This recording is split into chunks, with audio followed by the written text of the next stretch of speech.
Welcome to the Australian War Memorial's last post ceremony. My name is Karis May, and joining us today from the Royal Australian Air Force is Flight Lieutenant Guri Singh. We warmly welcome the family of Private Arthur Moore, whose story will be read shortly. We welcome the veterans who have served, those that are still serving, and the families that support them. We acknowledge the members of RSL and Services Clubs Association, RSL Victoria and RSL Queensland, who are watching the broadcast of this ceremony from around Australia. During this evening's ceremony, wreaths will be laid at the base of the pool of reflection by family, visitors and students on behalf of St Patrick's Primary School from Camperdown in Victoria. To commence this evening's ceremony, I invite you all stand and join in singing the National Anthem.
Boys and girls, you may now be seated.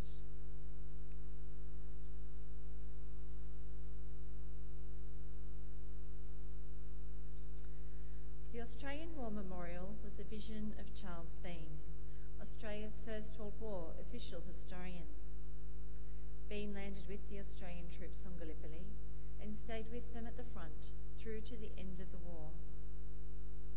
The idea of this national memorial and museum came to him at Pozières, France, in the depths of the bloody fighting of 1916. Bean's idea was that this would be a place where families and friends could mourn loved ones buried in faraway places. It would also be a place that could help all Australians understand what these men and women had endured and what they had done for us. Bean's vision, to which we remain true, is best expressed as inscribed at the entrance to the memorial's galleries.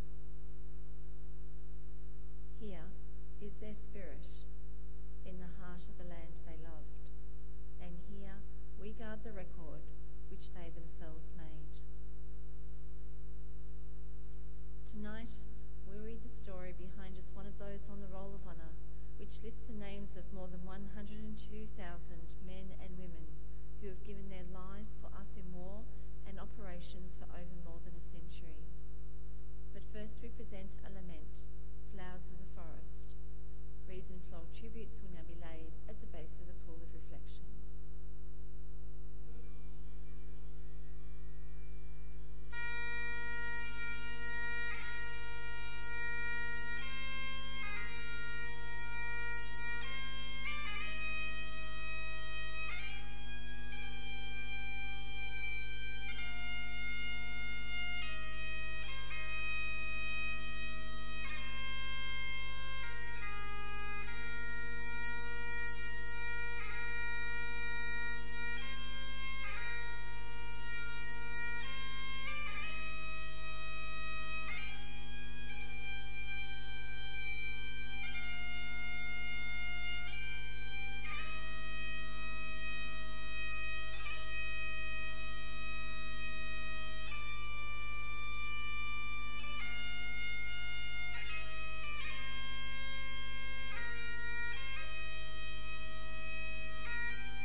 Today we remember and pay tribute to Private Arthur Moore.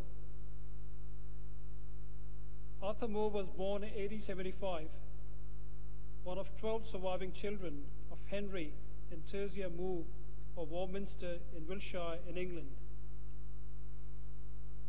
After attending Lord's Weymouth Grammar School, Arthur worked as a cattleman.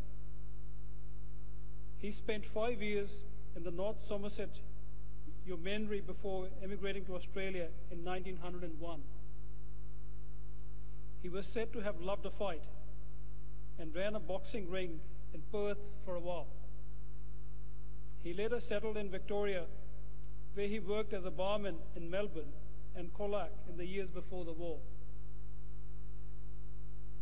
Arthur enlisted in the Australian Imperial Force in January 1915.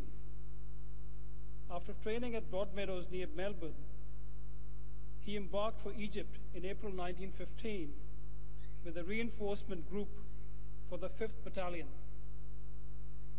By then, Australian troops had landed on the Gallipoli Peninsula, and the 5th Battalion had participated in bitter fighting at Krithia, further south of Cape Helles.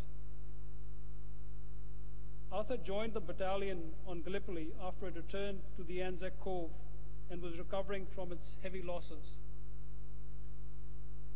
Along with troops of the 1st and the 2nd Brigades, the 5th Battalion was involved in heavy fighting at Lone Pine between the 6th and the 8th of August 1915. It was held in reserve and remained in the Australian trenches, but was subjected to a severe shelling by Turkish artillery while the fighting raged in the enemy positions. Arthur was seriously wounded in the head by an Ottoman sniper and was carried down to the beach for evacuation to Egypt. He was taken immediately to the Auberge de Bevier Hospital in Vallada on Malta, where he underwent emergency surgery. Several weeks later, he was admitted to the King George's Hospital in London. Over the following months, he drifted in and out of consciousness before finally succumbed to his wounds on the 29th of February 1916. Aged 36 at the time of his death, Arthur was buried next to his father in the Holy Trinity Churchyard in Chantry, Somerset. A small epitaph penned by his grieving mother appears on his headstone. It reads, "He gave his life and future for the life and future of others." His name is listed on the Roll of Honour on my right, among more than 60,000 Australians who died while serving in the First World War. His photo is displayed this evening beside the pool of reflection. This is but one of many stories of service and sacrifice told here at the Australian War Memorial. We now remember Private Arthur Moore, who gave his life for us, for our freedoms, and in the hope of a better world.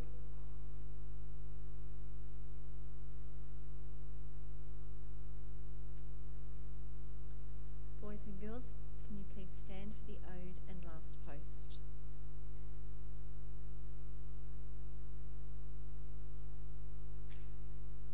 They shall grow not old, as we that are left grow old. Age shall not weary them, though the years condemn.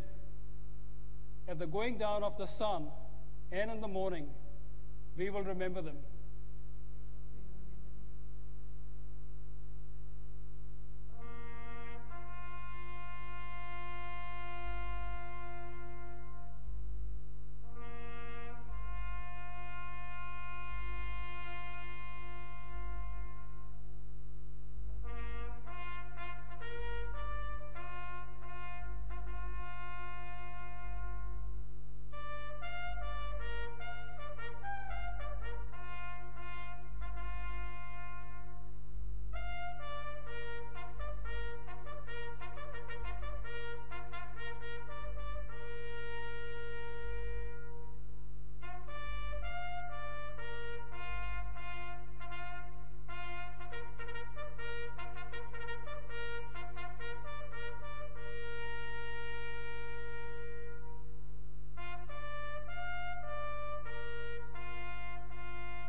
lest we forget.